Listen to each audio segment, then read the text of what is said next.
July 2nd, 1937. A famous pilot takes off on what should have been the final stretch of an incredible journey around the world. The weather is uncertain. The ocean below is endless. Radio messages become weaker. Then suddenly, silence. No distress call. No crash report.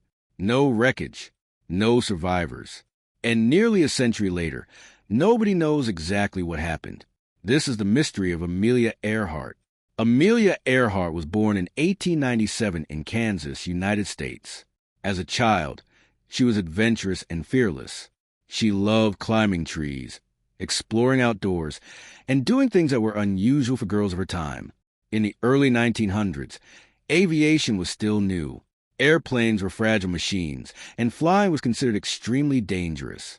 But when Amelia saw an airplane for the first time, something changed. She became fascinated by flight.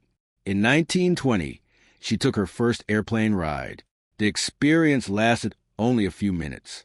But after landing, she reportedly said she knew she had to fly. Determined to become a pilot, she worked different jobs and saved money for flying lessons. Soon she earned her pilot's license.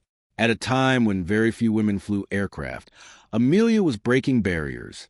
She set altitude records. She purchased her own airplane, and she quickly became one of the most recognized female pilots in America. Then came the achievement that made her world famous. In 1932, Amelia Earhart became the first woman to fly solo across the Atlantic Ocean. The journey was extremely dangerous. Strong winds, mechanical problems, and icy conditions threatened the flight, yet she completed it successfully. Newspapers around the world celebrated her accomplishment. She became a global celebrity. But Amelia wanted more than fame. She wanted to prove that women could do anything men could do, so she continued setting records and inspiring people everywhere. Then she announced her biggest challenge. She would attempt to fly around the world. It would be one of the longest flights ever attempted. The route covered roughly 29,000 miles. The journey required careful planning and multiple stops across different countries.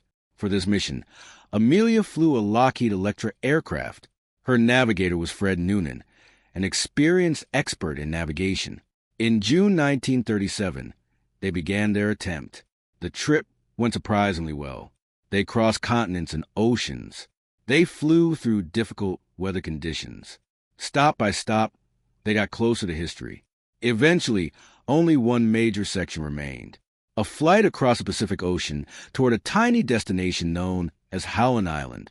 Howland Island was extremely small. Finding in the vast Pacific Ocean would be like locating a single grain of sand on a giant beach. Still, Amelia and Fred took off.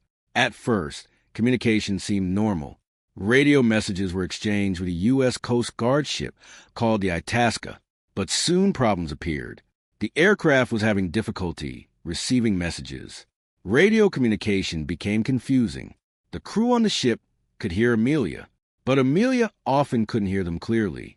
As the flight continued, tension increased. Fuel was running low. The island could not be seen. Then one of Amelia's final radio transmissions was received. She reportedly said they were flying along a line of position but could not find the island. After that, nothing. The plane vanished. An enormous search operation began. Ships and aircraft searched thousands of square miles of ocean. The United States government spent millions of dollars. It became one of the largest search efforts in history. Yet no sign of Amelia Earhart or Fred Noonan was found. No confirmed wreckage. No confirmed crash site. Nothing. The disappearance shocked the world. People wanted answers, but answers never came. Over the decades, several theories emerged. The most accepted theory is simple. Amelia and Fred became lost, unable to locate Howland Island. They eventually ran out of fuel and crashed into the Pacific Ocean. Many aviation experts support this explanation. The vast ocean could easily hide wreckage forever. Another theory suggests they reached an island called Nicomaroro. Supporters believe the aircraft landed there, and the crew survived for some time. Researchers have discovered objects and evidence that some believe support this idea. However, none of the findings have been conclusive. A third theory claims Amelia was captured by foreign forces.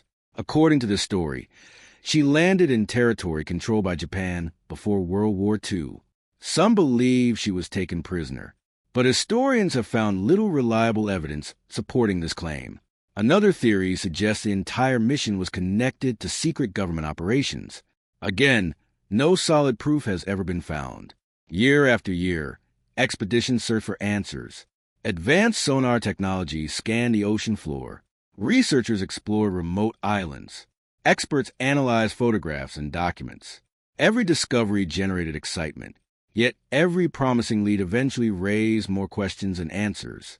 Today, Amelia Earhart remains one of history's greatest mysteries. Her disappearance has inspired books, documentaries, movies, and countless investigations. But perhaps her true legacy is not the mystery. It is her courage. At a time when society placed strict limits on women, Amelia Earhart challenged expectations. She entered a dangerous field. She set records. She inspired millions. And she proved that determination can overcome barriers. Nearly 90 years after her final flight, the world is still searching for answers. Did she crash into the Pacific Ocean? Did she reach a remote island? Or is there another explanation waiting to be discovered? We may never know, but one thing is certain. Amelia Earhart disappeared without a trace, and her mystery continues to captivate the world.